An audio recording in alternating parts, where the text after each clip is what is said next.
Hi there, I'm Edward Kalstian, founder of Egg Capital, where we look for market-beating stocks for the long run. Today, we're breaking down Honeywell, a US-based multinational spanning aerospace, industrial automation, building technologies, and energy efficiency solutions. The big question is, how does Honeywell stock stack up based on the fundamentals? We'll break down Honeywell using our 5 key factors.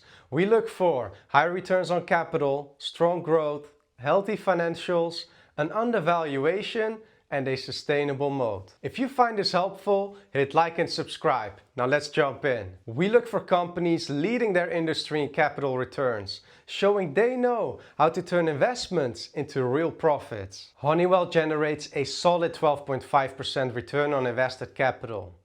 For comparison, ABB comes in higher at 14.7%, Rockwell is about the same at 12.3%, and Schneider trails at 9.5%.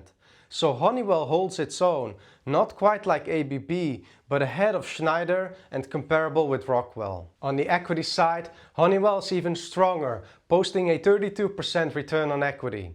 ABB sits at 27%, Rockwell at 25.7%, and Schneider at 14.6%.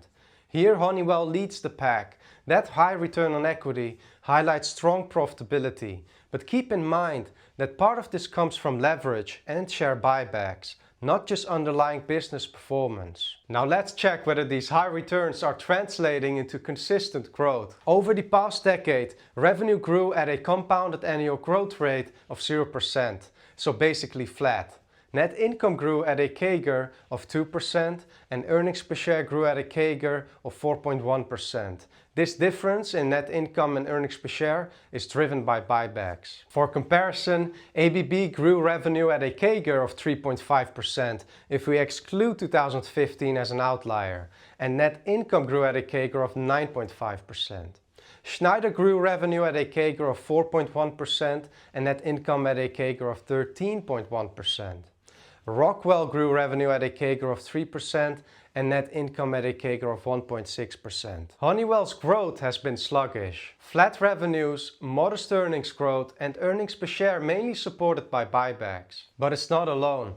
Rockwell also lags badly on earnings growth, looking even weaker than Honeywell despite slightly better revenue growth. Strong growth only matters if it's backed by a healthy balance sheet. So let's see where Honeywell stands. Cash and short-term investments sit at $11 billion, total debt at $32.2 billion, and a debt-to-equity ratio of 1.7, up sharply from 0.6 in 2015. Free cash flow sit at $4.9 billion, giving a free cash flow to total debt ratio of roughly 15%, where 10% is the bare minimum. Now against peers, ABB has moderate leverage, with a strengthening balance sheet. Free cash flow to total debt at 46%, so far stronger coverage. Schneider also has a healthy balance sheet, with free cash flow to debt around 28%, comfortably above Honeywell. Rockwell has a debt to equity of 1.1 and a free cash flow to total debt ratio of 15%, roughly the same coverage as Honeywell. Both Honeywell and Rockwell carry less favorable debt positions compared to their European peers. ABB and Schneider maintain much stronger cash flow coverage, while Honeywell's leverage trend is moving upward, which raises concern. Even the best companies can be poor investments when investors overpay. So how is Honeywell valued today? Honeywell trades at a price to earnings ratio of 25.9. If we look at peers, Schneider trades at 27.7, ABB at 29.4, and Rockwell at 39.7. So from a PE perspective, Honeywell looks slightly cheaper than ABB and Schneider, while Rockwell is priced much higher. Now let's look at the PAG ratio, which adjusts valuation for future earnings per share growth expectations. Honeywell's long-term earnings per share growth is expected to be 8.5%, which results in a PAG ratio of 3.1. ABB has a PAG ratio of 3.2, Schneider has a PAG ratio of 2, and Rockwell has a PAG ratio of 3.9. For context, a PAG ratio of 1 is often seen as fair value. Anything above 2 suggests investors are paying a steep premium. Honeywell is now in line with ABB on a growth-adjusted basis. both in the low 3s, making them expensive relative to expected growth. Rockwell looks slightly more stretched at 3.9, while Schneider appears the least expensive at 2. Finally, let's evaluate Honeywell's moat, the factor that can protect its returns over time. Honeywell's total revenue is spread across several segments, with aerospace technologies at $15.5 billion being the main contributor to total revenues. Honeywell has sticky customer relationships, especially in aerospace avionics and industrial automation controls, with long-term contracts and recurring service revenue. Honeywell serves critical industries worldwide, leveraging its size in aerospace to drive strong margins and cash flow. But there are risks. Peers are generally delivering faster top line and net income growth, but Rockwell is a bit of an exception. Its revenue growth is stronger, whilst net income growth lags behind Honeywell. Honeywell has rising leverage and its balance sheet risk has grown over the past decade. And also, Honeywell's industrial automation segment has declined from $11.6 billion in 2022 to $10.1 billion in 2024, highlighting intense competition.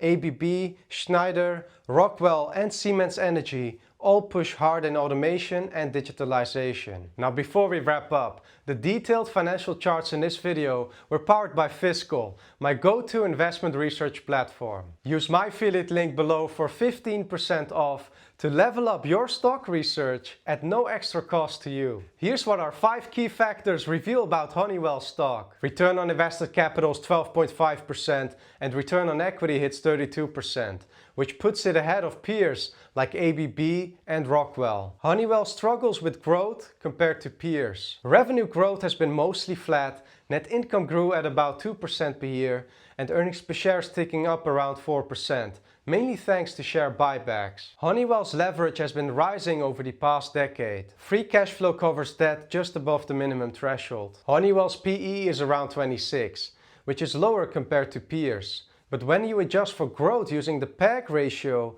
it still looks expensive. Honeywell has wide diversification and sticky relationships. But growth is slower and even declining in industrial automation. Honeywell is a diversified industrial powerhouse with excellent efficiency and a strong brand. But slower growth, rising leverage and a premium valuation leave limited upside. What do you think? Is Honeywell a diversified leader or an overpriced giant? Drop your thoughts in the comments, hit like and subscribe, and let me know which stock you'd like me to cover next. Thanks for watching, and I'll see you in the next one.